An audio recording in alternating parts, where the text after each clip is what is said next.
We're listening to The Alex Jones Show.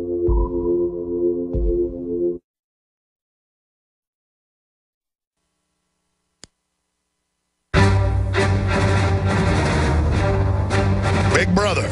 Big Brother. Mainstream media. Government cover-ups. You want answers? Well, so does he. He's Alex Jones on the GCN Radio Network. And now, live from Austin, Texas, Alex Jones. Already the final day of March 2015. I'm your host, Alex Jones, back in studio in Austin, Texas from a visit to California. A ton of news coming up. But first, an in-depth look at the exciting legislation moving through Congress to repeal the Patriot Act and the illegal NSA spying. John Bound reports. America. Congressman Thomas Massie, Republican of Kentucky, and Representative Mark Pocan, Democrat of Wisconsin, need your support. Earlier this week, they introduced legislation into the House to abolish the Patriot Act. You know, the Patriot Act, the cancer that's been metastasizing in the body politic since 3 days after the 9/11 attacks. The bill, dubbed the Surveillance State Repeal Act, H.R. 1466, would prohibit U.S. spooks from plating backdoors into technology, as well as provide extended protections for whistleblowers such as Edward Snowden. In addition to repealing the Patriot Act, the legislation would also abolish the 2008 FISA Amendments Act, which the NSA has largely used to claim its mass spying programs are legal. H.R. 1466 states that any future snooping involving American citizens would be subject to strict oversight and require warrants in all cases, as well as probable cause. The legislation would also prohibit the government from forcing tech companies to install backdoors in their products to enable NSA surveillance. Surveillance law enforcement lobbying groups have been pushing for some time, while security experts and those within the tech sector claim the NSA backdoors will have disastrous consequences. The new legislation would also provide for an independent controller to receive complaints from whistleblowers and to protect them by reporting any valid information to Congress on their behalf. Unfortunately, the bill stands very little chance of passing, given that so many bought and paid for representatives in Congress largely support the unconstitutional Patriot Act because their hands are tied by special interests and their minds clouded by hubris. There is too much money in this process of doing bulk acquisition of data. That's their motive, to get to keep having the money flow and keep that going. So there's changing that particular procedure is rather difficult even within government, because this money comes out and goes to corporations that are in the constituent areas of the representatives and senators. So they have a vested interest in also keeping this going. So the only way to do it is to raise up as a public. We have to start standing up as Americans. Americans aren't supposed to sit back and let things happen and let government do what it does. We're supposed to be out there challenging. We have to be participating in our democracy and republic.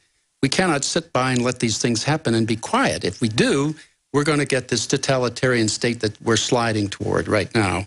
You can't sit there and say you don't have any power. You really do have power. And the power is to talk to your analysts, or to your representatives and senators, and complain to them and make sure that this is a major concern to you.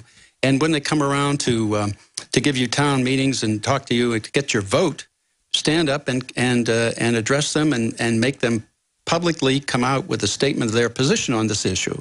If you don't, I mean, they're going to continue doing what they are doing right now. They simply say. They're assuming, because now if you're not complaining, they're assuming that you're okay with everything they do, or they feel they can do anything and the country will accept it. And as long as they keep saying things and not telling the truth and exposing what's really going on, they can keep you in the dark and you'll never know. Do you want a peaceful solution to the madness of Big Brother's unwarranted overreach into our lives? Flood those phones and demand your representative rehabilitate our Constitution by voting in favor of H.R. 1466. Take your power back. This country belongs to we, the people. Representatives can be identified and contacted here. I live in America. Right on. That's what I'm talking about. Another high five. John Bound for Infowars.com. And that video with the contact points to Congress is on Infowars.com and PrisonPlanet.com. I am wound up. There is a ton of vital news straight ahead. So stay with us and tell your friends and family. Tune in right now because this transmission is going to be powerful. Simply put, the news and information we have to cover today is over the top, and it's just intensifying. But there is certainly some good news as well. People are starting to really do their own research and find out that we are in peril if we do not reverse the course that we're on. We have a lot of updates on Jade Helm today. The Washington Post comes out and says why Operation Jade Helm 15 is freaking out the internet and why it shouldn't be. And it's another whitewash. This was on the cover of one of the main sections of the Washington Post today.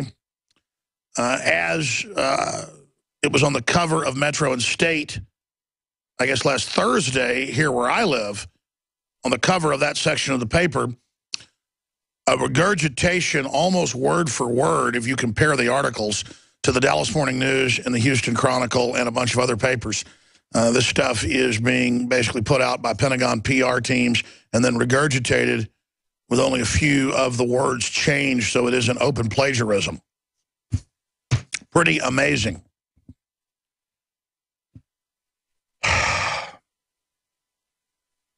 But the good news is the Washington Post links to our articles and tweets. Beyond Denial, Preparation for Martial Law in America, that Joe Biggs tweeted out, the article that Paul Watson and I wrote last Friday, that we need to continue to get out to everybody. Joe Biggs took action, will you, with that story. If Operation Jade Helm were happening in any other country, it would be immediately labeled for martial law. So that's just some of the tweets that were sent out. Breaking, Jade Helm 15 is martial law in the USA. And then they put a link to Russia to arm insurgents in the USA, a separate story that we didn't put out. That's how they all mix it together to confuse people and then claim that we're saying things like that. The good news is people are really starting to get it. As I mentioned, DrudgeReport.com today has linked to this story. Nationwide emergency alert test causes panic and confusion. TV viewers across America see unexpected message.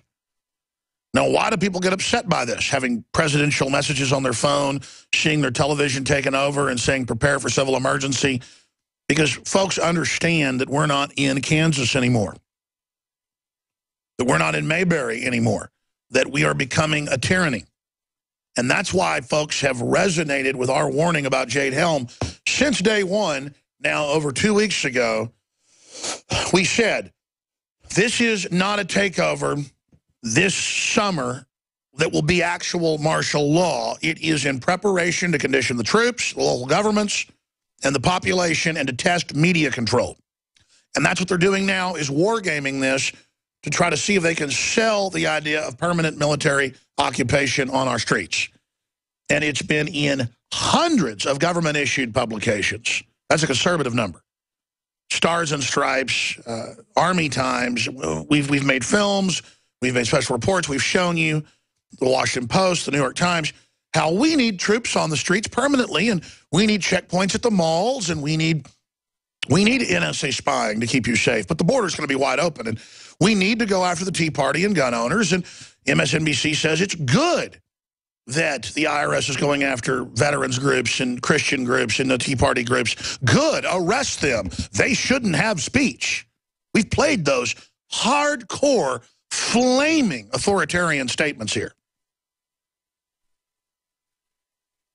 I mean, hardcore. And you've seen the mainstream news articles about, is it reasonable Fort Hood general told soldiers that if they are part of the Tea Party or evangelical Christian, they will be court-martialed? I mean, the military under the First Amendment are allowed to be Satanist.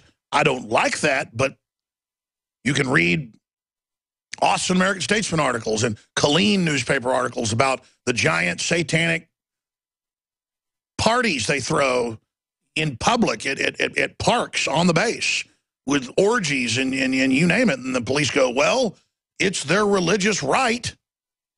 By the way, folks won't believe that if they're new viewers or listeners. That's the kind of thing the news does too. They'll say Jones claims they're having satanic orgies at Fort Hood. Well, ladies and gentlemen, if you go pull up the news articles about satanic masses, and I know it's different, but it crosses over Wiccan masses and the parties, that's part of it. And just like the Hopi Indians can take mescaline, peyote, and not get in trouble, they have religious ceremonies. It's their religion. The occultists, the Satanists, are having these type of parties, and it's on record. Anybody can pull up, Satanist on U.S. military, Satanist chaplains, U.S. military. It's been all over the news.